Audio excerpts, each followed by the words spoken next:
ሰላም ሰላም ውድ ቤተሰቦቻችን እንኳን ወደ ስማርት ቲዩብ በሰላም መጣችሁ ላለው እንግዲህ ዛሬ ውድ ቤተሰቦቻችን ቆንጆ የሆነ ቀይ ወጥ እንሰራለን።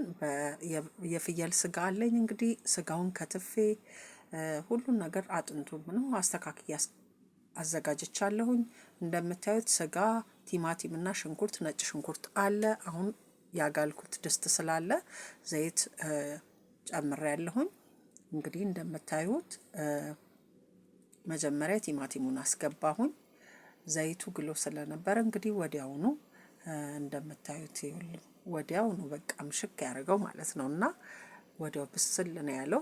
ቲማቲሙ ውሃውን ጨረሰ ማለት ነው። በራሱ ጥብስ ነው ያደረገው። አሁን እንደዛ አይነት ዘዴም እናንተም መጠቀም ትችላላችሁ ለፍጥነት ማለት ነው። አሁን ሽንኩርት ጨመርኩኝ። ቀይ ሽንኩርት ጨመርኩ። እንግዲህ ሽንኩርታችንን እንደዚህ እናበስላለን እና ከጋለ ዘይቱ ከጋለ ወዲያውኑ የመብሰል ባህሪ ስላለው እናንተም በዛ መንገድ መጠቀም ትችላላችሁ። እንግዲህ ላይክ፣ ሰብስክራይብ እና የደውል ምልክቷን መጫን ደግሞ አትርሱ። ቪዲዮ ጨርሳችሁ እዩልን። በተለይ ማስታወቂያ በደንብ ይዩልን። ሌላው ቪዲዮ እንኳን ጨርሳችሁ ባታዩ ማስታወቂያው ከታየ ያው ገንዘብ ይሰራል ማለት ነው። ካለበለዚያ ግን ትርጉም የለውም እና የእናንተ አንድ ላይክ እና ሰብስክራይብ ለኔ ትልቅ ቦታ አለው እና አበረታቱኝ ማለት ነው። አሁን እንግዲህ ሽንኩርቱ በስሎልኛል። ትንሽ ከድኛው ነበረ፣ በስሎልኛል። አሁን ቆንጆ ሆኖ ነው የበሰለው። እንደምታዩት ሙክክ ብሏል፣ ወዲያው ጊዜ ሳይፈጅ ማለት ነው። አሁን በርበሬያችንን እናስገባለን። እኔ ያለኝ በርበሬ ብዙ አያቀላም። 3 የሾርባ ማንኪያ በርበሬ ነው የጨመርኩት። እንደምታዩት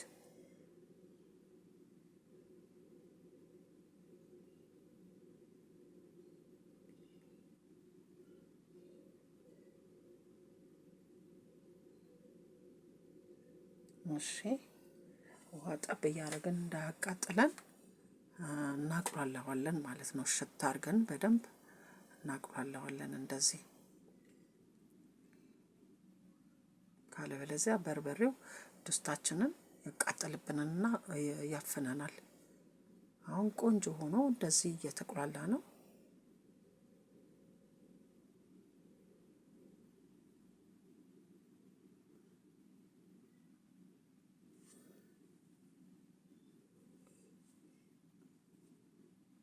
አሁን 1 ማንኪያ ማቁላያ የተፈጨ አብሽና 1 ማንኪያ ዝንጅብል፣ ከዛ ነጭ ሽንኩርት ደግሞ የከተፍኩት ነበረኝ እሱን ጨምሬያለሁኝ። እንግዲህ ዝንጅብል የደቀቀ ነው ያለኝ የተፈጨ ማለት ነው። እሱን ነው የጨመርኩት። በጣም አሪፍ ያደርገዋል። ምንም ችግር የለውም። እኛ ለሻይ ያዘጋጀነው ስለነበረ እሱን ነው የተጠቀምኩት። አሁን እንግዲህ እንደዚህ ቆንጆ አድርገን እያሸን በርበሬው እንዳያቃጥለን ማለት ነው እናቁላለዋለን።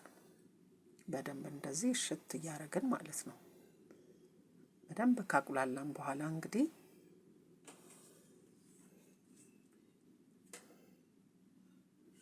ያው እንደምታዩት እየተቁላላልን ነው በደንብ። ያው እንግዲህ የቪዲዮ ሰዓት እንዳይፈጅ እየቆረጥኩ ነው የምመጣው።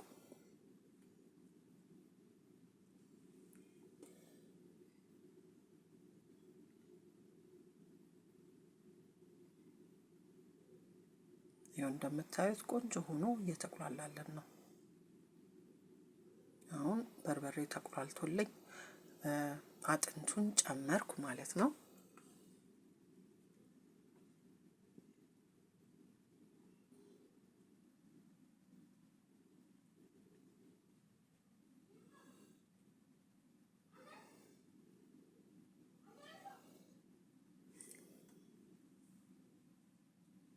ከውጭ እንግዲህ ድምጽ ይመጣል። እንግዲህ ይቅርታ አድርጉልን። ያለንበት ቦታ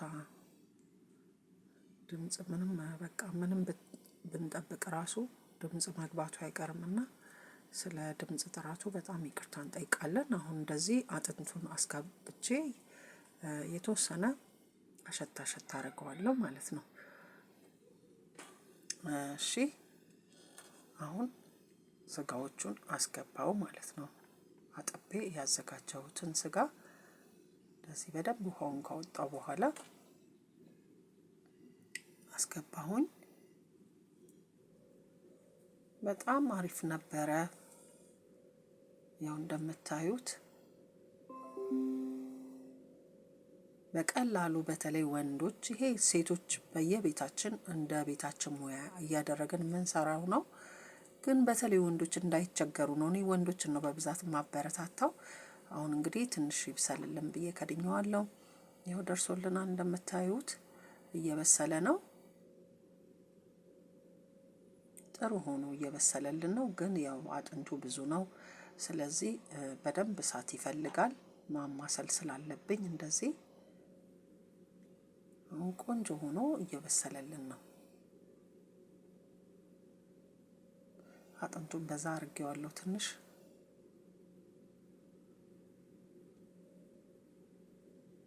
ስለዛ ለማማሰል ትንሽ እንትን እያለኝ ነው። ግን ቢሆንም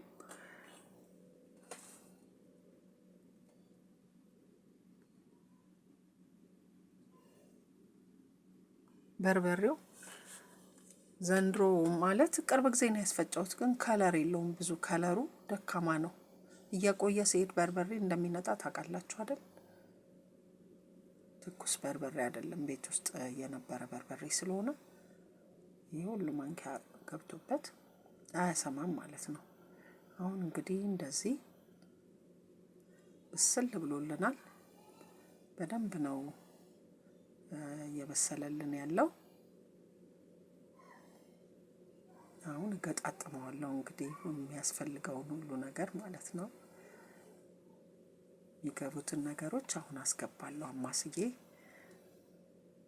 ዋው በጣም ሽታው ምኑ በቃ ልነግራችሁ አልችልም። ቤቱን ሙለት አድርጎታል። አሁን መከለሻ፣ ጨው፣ የጨመርኩት ቅመም አዝመሪኖ፣ የተፈጨ አዝመሪኖ እና መከለሻ፣ ኮረሪማ እና ጨው ነው የጨመርኩት። አልታያችሁም በደንብ አይደል? ይቅርታ ለሱ። የጨመርኩት እንደዛ ነው ማለት ነው። እሺ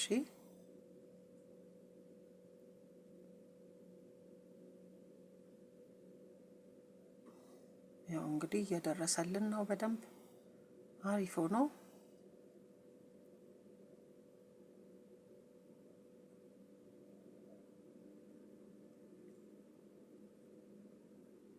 አሁን ቅቤ ጨመርኩ። ለጋግ ስለሆነ በደንብ ነው ቅቤ ጨመርኩት፣ ብዙም አያሰማም። እሺ ላይክ፣ ሰብስክራይብ እና የደውል ምልክት አትርሱ መጫናችሁ ማለት ነው። የደውል ምልክቷን ጥቁሯን ስትጫኑ ሁልጊዜ ቪዲዮ በለቀቅን ቁጥር ወደ እናንተ እንድንመጣ ያደርጋልና የጥቁሯን የደውል ምልክቷን መጫን ግን እንዳይረሱ ማለት ነው። አሁን ቆንጆ ሆኖ እንደዚህ እንግዲህ ደርሶልኛል። እንደምታዩት በጣም አሪፍ ሆኗል። ያውላችሁ እንግዲህ አሁን ይሄን የመሰለ ሆኗል ማለት ነው።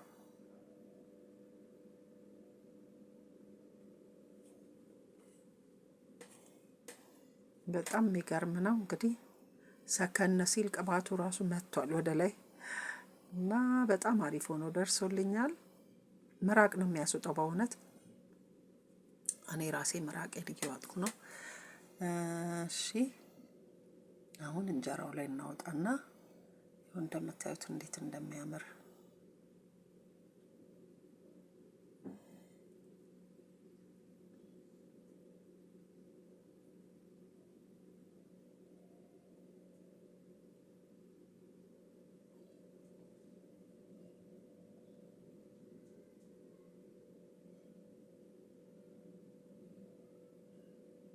ቤታችን እንግዲህ ጠባብ ስለሆነ ቁጭ ብለን ወይ እንዳይቀረጽ እንዴት እንደሆነ